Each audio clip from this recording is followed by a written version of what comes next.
नमस्कार दोस्तों गाड़ी तो सभी के पास होती है। कोई कार चला रहा है तो कोई बाइक, और हर वाहन में पेट्रोल या डीजल का भी इस्तेमाल होता है। लेकिन यह बात बहुत ही कम लोग जानते होंगे कि ईंधन के रूप में इस्तेमाल होने वाले इन तेल की भी एक्सपायरी डेट होती है। अगर इसका इस्तेमाल एक्सपायरी डेट के बाद किया जाए तो अन्य प्रोडक्ट्स की तरह पेट्रोल डीजल भी नुकसान पहुंचा सकते हैं। पेट्रोल की भी एक्सपायरी डेट होती है, चौंक गए ना। लेकिन किसी और प्रोडक्ट की तरह पेट्रोल और डीजल के इस्तेमाल करने की भी एक निश्चित अवधि होती है। इसमें भी खास बात यह है कि आपकी गाड़ी में पड़ा पेट्रोल भी खराब हो जाता है, जिसका सीधा असर इंजन और माइलेज पर होता है। दरअसल कई बार पेट्रोल डीजल के दाम बढ़ने की खबर पहले ही आ जाती है। कुछ पैसे बचाने के चक्कर में लोग कार की टंकी फुल करा लेते हैं, लेकिन उसकी जरूरत नहीं होने पर लंबे समय के लिए कार खड़ी रहती है। ऐसे हालात आपके गाड़ी के लिए अच्छे नहीं होंगे, और अगर इस तरह के ईंधन इस्तेमाल किया तो गाड़ी को भारी नुकसान पहुंच सकता है। ऐसे में जानना जरूरी है कि आखिर पेट्रोल डीजल की एक्सपायरी होती कितनी है और क्यों यह एक समय के बाद खराब हो जाता है। पेट्रोल और डीजल दोनों तरीके के ईंधन में एक्सपायरी होने का जोखिम रहता है। अगर पेट्रोल को किसी कंटेनर में भर के रखा जाता है तो इसकी एक्सपायरी की अवधि करीब 1 साल की रहती है। हालांकि ध्यान रखने वाली बात यह है कि ऐसे कंटेनर को सील बंद रखना जरूरी होता है। अगर सील तोड़ दी गई तो पेट्रोल की लाइफ सिर्फ 6 महीने की रह जाएगी। इसके लिए जरूरी है कि पेट्रोल को 20 डिग्री सेल्सियस के तापमान पर रखा जाए। अगर यही तापमान बढ़कर 30 डिग्री हो जाता है तो पेट्रोल की एक्सपायरी डेट सिर्फ 3 महीने की रह जाती है। यह दी गई पेट्रोल की एक्सपायरी तो टैंकर में स्टोर करने की है, लेकिन अगर आप अपने कार की टंकी में एक्सपायरी की बात करें तो इसका समय और कम हो जाता है। कार की टंकी में भरे पेट्रोल की एक्सपायरी डेट महज 1 महीने की होती है।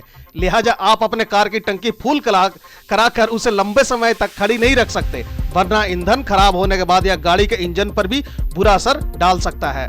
आपकी गाड़ी में 1 महीने से ज्यादा का पुराना पेट्रोल पड़ा है तो उससे कार को नुकसान से बचाने के लिए 1/3 यानी कि करीब 70% या नया फ्रेश तेल भरना चाहिए।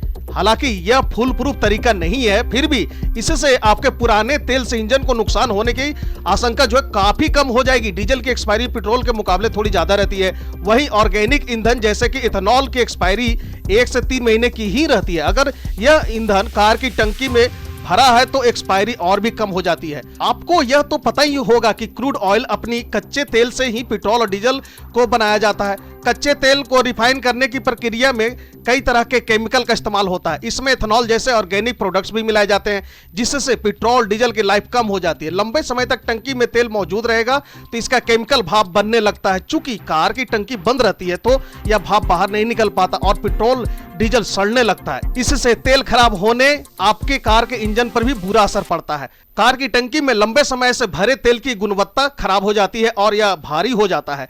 जब आपका इंजन इस तेल का इस्तेमाल करता है तो उसके परफॉर्मेंस पर भी असर पड़ता है। इस तरह के ईंधन से न सिर्फ आपकी गाड़ी का माइलेज कम हो जाता है, बल्कि ज्यादा धुआं देने और उसका रंग बदलने जैसी समस्या भी पैदा हो सकती है। इतना ही नहीं, आपके गाड़ी का पिकअप भी और स्पीड की क्षमता पर भी असर पड़ेगा। इसके अलावा इंजन से ज्यादा आवाज आने की समस्या भी पैदा हो सकती है। तो दोस्तों फिलहाल के लिए इस वीडियो में इतना ही। इसी तरह की इंफॉर्मेटिव वीडियो देखते रहने के लिए बने रहे हमारे साथ। Thank you for watching. God bless you.